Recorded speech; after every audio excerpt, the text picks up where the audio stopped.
폭격이 가져다 줄 수 없는 자유. 구기현 서울대 아시아연구소 교수.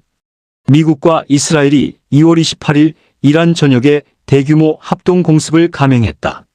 장엄한 분노의 픽 퓨리와 포효하는 사자로링 라이언로 명명된 이 작전으로 이란 최고 지도자 하메네이를 비롯한 수십 명의 수뇌부가 제거됐다. 올해 1월 이란 정권은 1979년 혁명 이후 최대 규모의 반정부 시위를 총탄으로 진압하며 수천 명의 시민을 학살했다. 그 정권의 수장이 사라졌다는 소식에 이스파한과 카라지의 거리에서는 경적이 울리고 테헤란 옥상에서는 환호가 터져나왔다. 47년간 억압받아온 이들의 기쁨은 진심이었고 그 감정을 부정할 수는 없다. 이탈리아에 살고 있는 나의 이란 친구는 고국의 가족들 안위가 걱정되면서도 다가올 이란의 변화가 기대된다는 이중적인 감정을 전했다. 하메네이의 제거가 곧 이 전쟁의 정당성을 의미하지는 않는다. 미국과 이스라엘은 이번 이란 공습을 선제적 위협 제거라는 언어로 정당화했다. 이는 국제 질서를 힘의 논리로 대체하는 위험한 선례를 남겼다. 이번 공습에서 가장 먼저 쓰러진 것은 정권이 아니라 아이들이었다. 호르모즈 간주 미나부의 여자 초등학교가 공습으로 무너져 내렸고 7세에서 12세 사이의 여학생 등 165명이 숨졌다. 공습이 시작된 시각은 오전 10시, 아이들이 한창 수업 중인 때였다. 학교 인근에 혁명수비대 해군 기지가 있었다고 하나 잔해 속에서 발견된 것은 무기가 아니라 가방과 교과서였다. 수업 중인 교실이 파괴된 현실 앞에서 정밀 타격이라는 수사는 공허하다. 정확한 수치 논쟁 이전에 민간인 보호 의무가 명백히 실패했다는 사실만은 분명하다. 군사 목표와 민간 시설을 구별하지 못한 공격은 명분이 무엇이든 위법의 소지가 크다. 그럼에도 국제사회 담론은 빠르게 권력 공백과 원유 시장으로 이동했고 아이들의 죽음은 어쩔 수 없는 부차적 피해로 취급했다. 더 근본적인 문제는 외부의 폭격이 이란 시민의 자유를 가져다 주지 않는다는 점이다. 외부의 폭격은 시민의 자유를 확장하기보다 정권의 비상통치의 명분을 제공하고 반체제 시민을 외세의 협력자로 낙인 찍게 해왔다. 이란에 대한 무차별적인 미사일 공격은 민주화의 지름길이 아니라 강경파의 재결집과 사회의 군사화를 가속하게 할 가능성이 크다. 더욱이 미국과 이스라엘은 이란 사회의 정치적 미래를 책임질 의지도 없으며 이들은 이란 시민의 자유를 보장해주지 않는다. 오히려 그들은 반복적으로 이란의 자주권을 위협한 행위자였다. 이번 사태는 이미 국경을 넘어 확산됐다. 이란은 보복 과정에서 이스라엘뿐 아니라 카타르, 바레인, 사우디아라비아, 아랍에미리트연합 등지의 미군 기지까지 공격 범위를 넓혔다. 선제 공격이 평화가 아닌 전면적 지역 전쟁을 촉발한 셈이다. 이란 정권의 폭정을 규탄하는 것과 국제법을 무너뜨리는 전쟁을 거부하는 것은 모순이 아니다.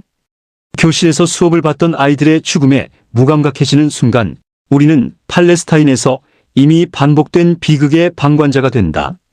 이란의 미래는 드론과 미사일이 아니라 거리로 나선 시민들 스스로의 손에 달려 있다. 자위권이라는 언어가 무고한 아이들의 죽음까지 합리화할 수는 없다. 이란 반정부 시위 언제든 터질 시한폭탄 이영경 기자. 국제연구 전문가 인터뷰. 지난 8일 이란 테헤란 거리에 반정부 시위대가 모여 있다. 게티 이미지. 부유층까지 연대한 이례적 분노. 정권 돌아올 수 없는 강 건넌 것. 미 항모 중동 도착 공격 우려도. 지난달 28일 현지 시간 이란 화폐가치 폭락에 분노한 시장 상인들이 상점 문을 닫고 거리로 나서면서 시작된 이란 반정부 시위가 한 달이 됐다. 이란 전역 400여 개 도시로 확산한 반정부 시위는 정권의 강경 진압으로 수만 명이 사망한 사상 최악의 유혈 사태로 기록될 것으로 보인다. 26일 미국의 항공모함 전단이 중동 지역에 도착하면서 영내 긴장감은 고조되고 있다. 장지양 아산정책연구원 지역연구센터장은 이란 정권은 돌아올 수 없는 강을 건넜다며 사소하고 우연한 계기로 반정부 시위의 불씨가 다시 붙을 수 있다고 말했다. 구기현 서울대 아시아연구소 교수는 이번 시위는 2009년 녹색운동 이후 2022년 여성생명자유운동으로 이어진 시민 불복종의 연장선상에 있다고 말했다. 다음은 일문일답. 왼쪽부터 장지양 아산정책연구원 지역연구센터장, 구기현 서울대 아시아연구소 교수. 이번 이란 반정부 시위를 어떻게 지켜봤나? 장지양 그동안 잘 연대하지 못했던 온건 개혁파를 지지하는 중산층 지식인층과 보수적 성향의 빈곤층이 연대하는 모습을 보여줬다는 점에서 전례가 없는 시위였다. 비유하자면 대학생들이 태극기 부대 노인들과 함께한 것과 같다. 그만큼 집권 강경파 엘리트에 대한 분노가 임계치를 넘은 것이다. 이란 부유층조차도 청년들을 너무 많이 죽인 것에 대해 분노하고 있다는 이야기를 전해 들었다. 구기현 이번 시위는 2009년 녹색운동, 2019년 경제난 시위, 2022년 여성생명자유운동으로 이어진 시민불복종의 연장선에 있다. 다만 2022년 시위가 6개월간 지속된 것과 달리 이번 시위는 발생 2주 만에 소강 상태에 접어들었다. 정권의 유혈 진압으로 너무 많은 사망자가 발생했기 때문이다. 이번 시위가 대규모로 확산할 수 있던 이유는 이란 시민들은 지난해 6월 이스라엘 미국의 공격, 최악의 가뭄, 정전, 경제 악화를 다 인재라고 보고 있다. 이란 지배층도 당황해 여기서 밀리면 끝이라는 생각에 국제사회가 지켜보는데도 유혈 진압을 했다. 구이슬람 정권을 지지하지 않는 사람들조차 이란의 경제 위기는 미국의 제재 때문이며 국가 안보만은 강력하다는 생각을 하고 있었다. 하지만 지난해 6월 이스라엘 미국의 공습에 처참히 깨지면서 안보에 대한 신뢰마저 무너졌다. 학살에 가까운 유혈 사태 이후 이란 정권이 지속 가능할까? 이란 정권이 돌아올 수 없는 강을 건넌 것은 확실하다. 사소하고 우연한 계기로 시위가 다시 일어날 가능성이 크다. 지금 이란 체제가 겉으로 보기에는 굳건하다는 평가가 나오는데 그렇게 생각하지 않는다. 다리가 무너지기 직전 멀쩡해 보인다고 해서 멀쩡한 게 아닌 것과 같다. 구이란 반정부 시위의 발생 간격이 점점 좁아지고 있다는 점이 주목할 만하다. 2009년 녹색운동은 1979년 이슬람 혁명 이후 30년 만에 벌어진 최초의 대규모 반정부 시위였다. 이번엔 2022년 이후 3년 만에 시위가 일어났다. 시위 참상을 전해 들은 게 있나? 그 당시 이란에 있었던 이는 지옥을 봤다고 말했다. 거리가 피바다가 돼 소방호스로 청소해야 할 정도였다고 한다. 테헤란의 위성도시 카라지에서는 총소리와 비명이 넘쳐 흘렀다고 한다. 이 죽음을 본 사람들은 애국심을 가질 수 없다.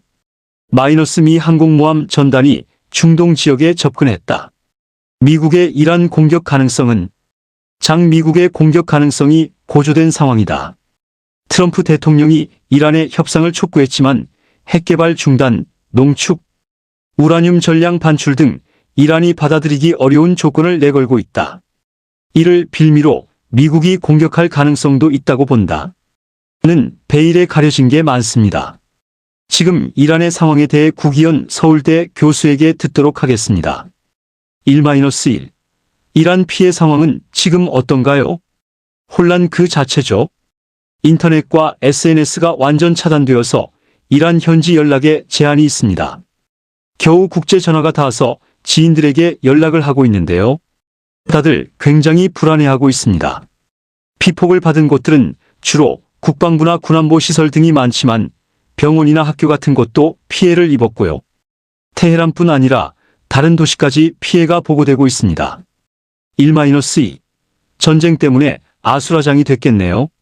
네, 고속도로를 향한 대규모 탈출, 식료품, 연료, 의약품 사재기가 일어나고 있습니다. 도심 외곽은 피난 행렬로 아예 마비됐고요. 터키 국경을 통해 수만 명이 탈출을 시도 중이란 소식도 들려옵니다. 1-3 교민들은 어떻습니까? 한국 교민이 60명 정도 있다고 들었는데요. 한국 교민 일부는 전쟁 직후 안전지대로, 대피, 유학생들은 투르크메니스탄으로 탈출하거나 대사관저에 머물고 있습니다. 하메네이를 비롯한 이란 지도부가 제거됐다지만 이란 내부 위험 요인도 여전하죠. 그렇죠. 오히려 더 혼란스러운 분위기입니다. 현재로선 바시즈라는 민병대가 가장 큰 장벽입니다. 앞서 이란 시위에서도 바시즈는 군 이상의 역할을 했거든요. 정부 공식 집계는 1360만 명이지만 실제 동원 가능한 전투 인원은 9만 150만 정도입니다. 단순한 민병대가 아니라 학교나 사회 곳곳에 세포 조직처럼 침투한 감시 네트워크여서 더 무서운데요. 하메네이가 없어졌지만 이 조직이 건재한 이상 외부 공습만으로 내부 봉기가 일어나긴 쉽지 않습니다. 3. 올해 초에 이란 반시위가 굉장히 격렬했는데 그때 같은 시위 일어나는 분위기 있나요? 트럼프 대통령이 나라를 되찾을 기회라며 시위를 부추기는 메시지도 내놨는데요. 아직은 뚜렷한 움직임은 없고 추이를 두고 보는 분위기입니다.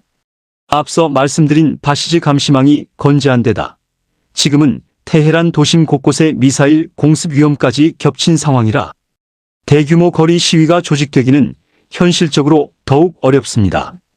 시민들 입장에서는 정권에 저항하고 싶어도 일단 폭격을 피해 몸을 숨기는 것이 먼저인 셈이죠. 4. 하메네이가 참수를 당했고 수뇌부 상당수가 제거됐습니다. 기존 이란 체제 붕괴될까요? 팔라비 왕정 복구 얘기도 나오고요. 결론부터 말씀드리면 핵시설 파괴와 수뇌부 제거는 가능해도 체제 붕괴는 전혀 다른 문제입니다. 이란 혁명수비대가 즉각 새 사령관을 임명하고 중동 곳곳 미군 기지, 유조선에 반격하고 있죠.